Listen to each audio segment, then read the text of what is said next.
ನಮಸ್ಕಾರ, ಲೋಕಾಯುಕ್ತ ದಾಳಿ ಟಿವಿಗೆ ಸ್ವಾಗತ. ನಾನು ಗಾಯತ್. ರಾಜ್ಯದಲ್ಲಿ ಹಕ್ಕಿ ಜ್ವರದ ಆತಂಕ ಹೆಚ್ಚಾಗಿದೆ.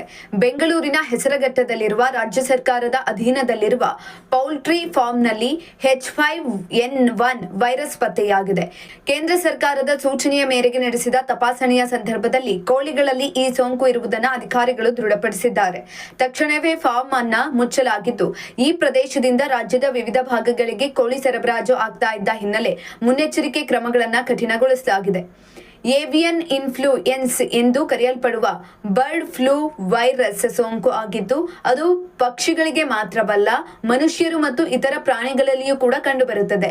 ಈಗ ಇದೇ ವೈರಸ್ ನಗರದಲ್ಲಿ ಕಂಡು ಬರ್ತಾ ಇದ್ದು, ಪೌಲ್ಟ್ರಿ ಫಾರ್ಮ್ನಲ್ಲಿ ಕೆಲಸ ಮಾಡುತ್ತಿದ್ದ ಕೋಳಿ ಸಾಕಾಣಿಕೆದಾರರನ್ನ ವೈದ್ಯಾಧಿಕಾರಿಗಳು ಕ್ವಾರಂಟೈನ್ ಮಾಡಿದ್ದಾರೆ. ಸುತ್ತಮುತ್ತಲಿನ ಕೋಳಿ ಶೆಡ್ಗಳಲ್ಲೂ ಕೂಡ ತಪಾಸಣೆ ನಡೆಸುವಂತೆ ಪಶು ವೈದ್ಯಾಧಿಕಾರಿಗಳಿಗೆ ರಾಜ್ಯ ಸರ್ಕಾರ ಸೂಚನೆಯನ್ನ ಕೊಟ್ಟಿದೆ. ಗ್ರಾಮ ಪಂಚಾಯಿತಿ ಮಟ್ಟದಲ್ಲೂ ಎಚ್ಚರಿಕಾ ನೋಟಿಸ್ ಅನ್ನು ಕೊಡಲಾಗಿದ್ದು, ಕೋಳಿ ಸಾಕಾಣಿಕೆ ಕೇಂದ್ರಗಳು ಹಾಗೂ ಕೋಳಿ ಅಂಗಡಿಗಳಲ್ಲಿ ವಿಶೇಷ ಪರಿಶೀಲನೆಯನ್ನ ನಡೆಸಲಾಗ್ತಾ ಇದೆ.